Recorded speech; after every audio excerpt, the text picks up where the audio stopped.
C'est une cérémonie traditionnelle parce que chaque année, nous organisons l'arbre de Noël destiné aux enfants du personnel. Cette fois aussi, nous n'avons pas dérogé à la tradition pour montrer au personnel et montrer aux enfants que nous constituons une même famille.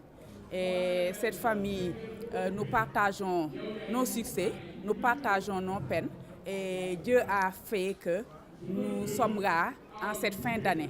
Donc nous rendons grâce à Dieu et dans cette grâce-là, nous essayons de contenter les enfants.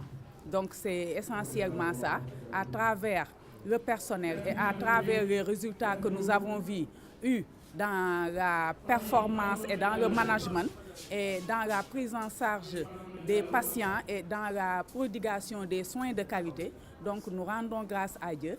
Et pour rendre grâce à Dieu, il n'y a pas meilleur moyen de contenter les enfants et le personnel. Et je pense que nous avons élaboré lors de cette cérémonie des flyers qui montrent dans beaucoup de domaines les réalisations au plan stratégique avec des documents référentiels comme le projet d'établissement et le contrat pluriannuel d'objectifs et de moyens, le manuel de procédure, d'autres chantiers de dématérialisation qui intéressent l'hôpital, mais surtout le rehaussement du plateau technique qui permet aux praticiens d'améliorer les conditions de prise en charge des patients.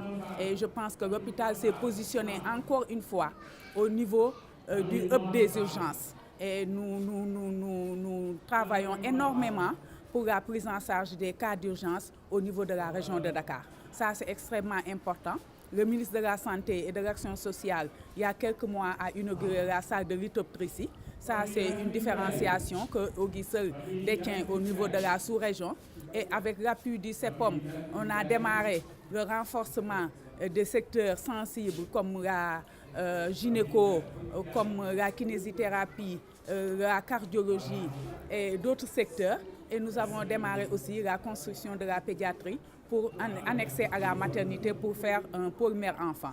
Mais le clou vraiment de cette année est la signature de la convention Crédit Bail avec la Société Générale pour un montant de plus de 850 millions et qui va être financé pour qu'on ait une seconde salle d'une structure publique à Dakar. C'est important. Après Dantec, Ogui va acquérir la seconde salle publique à Dakar.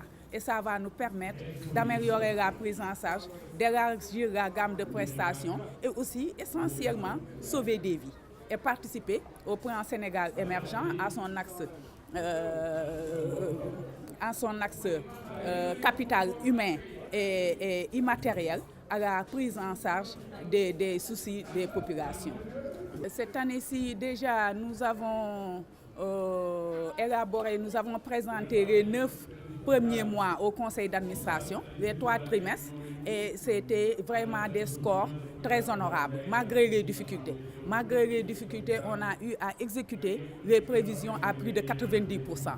Donc je pense que c'est extrêmement important et c'est à l'honneur des praticiens, à l'honneur de la cohésion qui existe au niveau de l'hôpital et à l'honneur aussi des autorités de tutelle qui nous soutiennent, le ministère de la Santé et de l'Action sociale et le ministère de l'Économie et des Finances. Les perspectives, c'est quoi? Les perspectives, c'est le déroulement du projet d'établissement.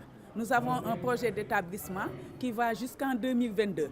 Nous avons un contrat pluriannuel d'objectifs et de moyens qui va jusqu'en 2020. Donc, les perspectives, c'est essentiellement le financement correct de ces projets parce que ce que nous voulons, nous le savons.